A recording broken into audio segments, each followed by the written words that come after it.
जय हिंद साथियों, आप सभी का स्वागत है आपके अपने YouTube channel competition education hub पर। दोस्तों, आज की इस वीडियो में हम हमारा जो 11th क्लास का चैप्टर चल रहा है, 4th चैप्टर रासायनिक आवर्धन, उसका फर्स्ट और सेकंड पार्ट आ चुका है, वीडियो अपलोड हो चुका है। अगर आपने नहीं देखा है तो इसके डिस्क्रिप्शन में आपको लिंक मिल जाएंगे, पहले आप दोनों पार्ट देखें। और तीसरा पार्ट जो आज हम बनाने जा रहे हैं, पढ़ने जा रहे हैं, तो अपन पढ़ेंगे रासायनिक आबंधन, केमिकल बॉन्डिंग जो होती है। रासायनिक आबंधन का पार्ट 3 है आपका, आबंधन पार्ट 3। इसमें आज हम सहसंयोजक बंध की और सहसंयोजक यौगिकों की चर्चा करेंगे। सबसे पहली बात, सहसंयोजक बंध किसे कहते हैं? सहसंयोजक बंध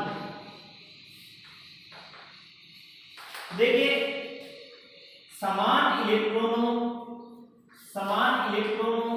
की साझेदारी के कारण, समान इलेक्ट्रॉनों की साझेदारी के कारण बनने वाला बंध सहसंयोजक बंध कहलाता है। सहसंयोजक बंध कहलाता है। अब सहसंयोजक बंध में देखो किस प्रकार से क्या होता है सहसंयोजक बंध। इससे पहले हमने आयनिक बंध पढ़ा, क्या पढ़ा था?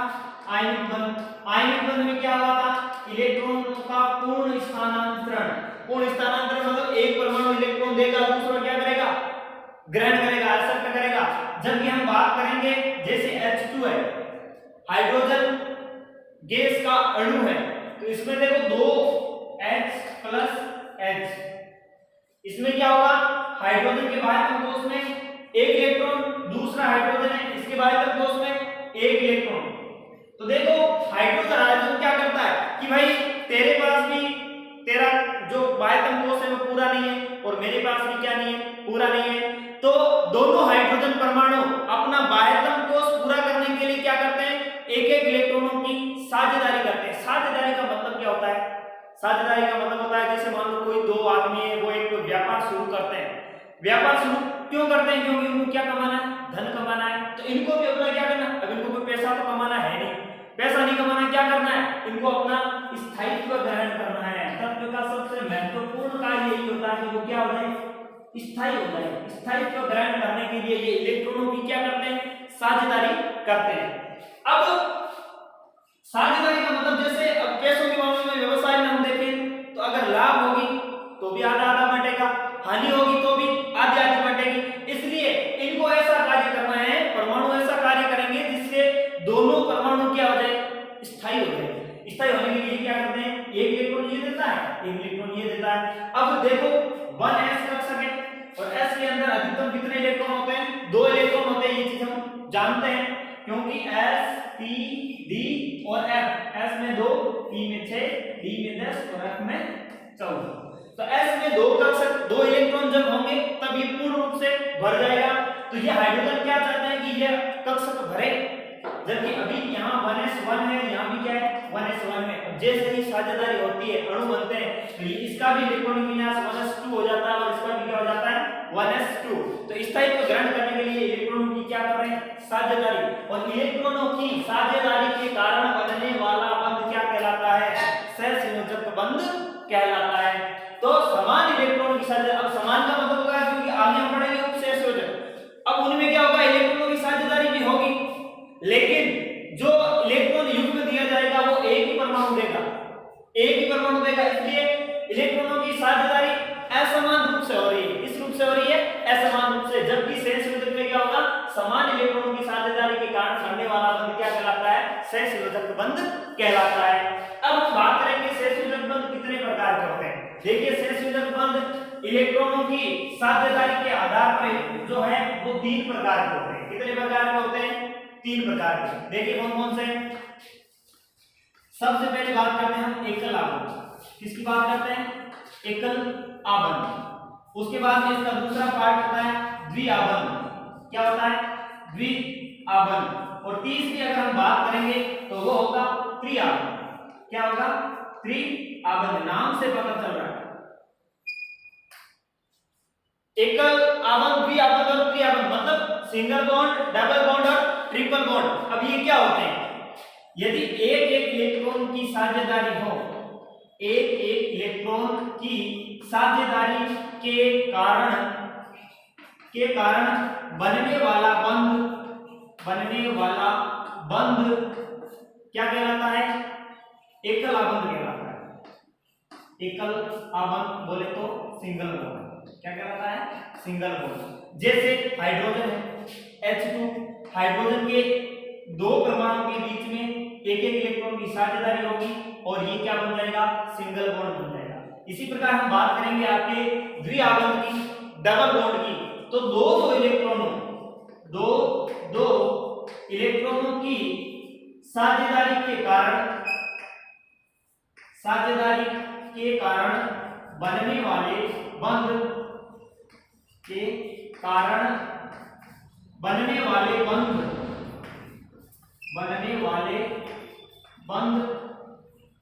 को द्विआबंध कहते हैं, डबल बॉन्ड।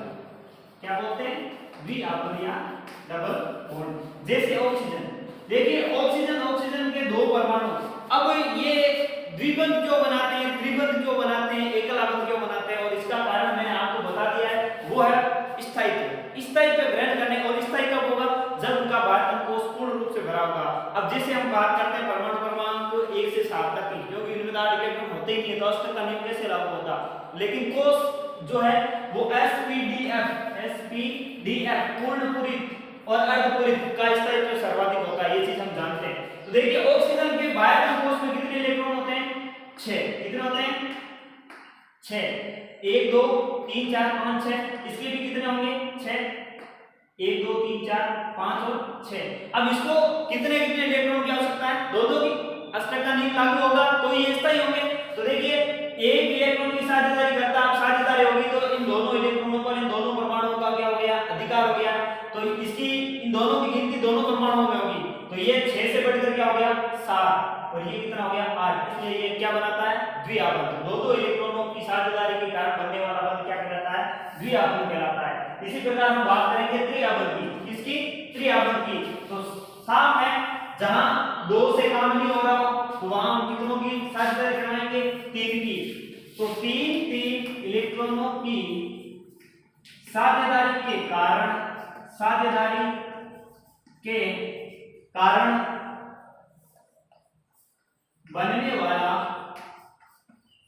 बनने वाले बंध को त्रिआबंध, क्या कहते हैं? त्रिआबंध। इस प्रकार। और कार्बन में एकमात्र कार्बन ऐसा है जिसके अंदर सभी बंध पाए जाते हैं। सिंगल बॉन्ड भी होगा, डबल बॉन्ड भी होगा और ट्रिपल बॉन्ड भी होगा। और ये सामान्यतः पाया जाता है आपके, जब हम बात करते हैं नाइट्रोजन की, तो नाइट्रोजन और नाइट्रोजन के बीच में, क्योंकि इसके बाध्यता कोष में 5 इलेक्ट्रॉन होते हैं। कितने होते हैं?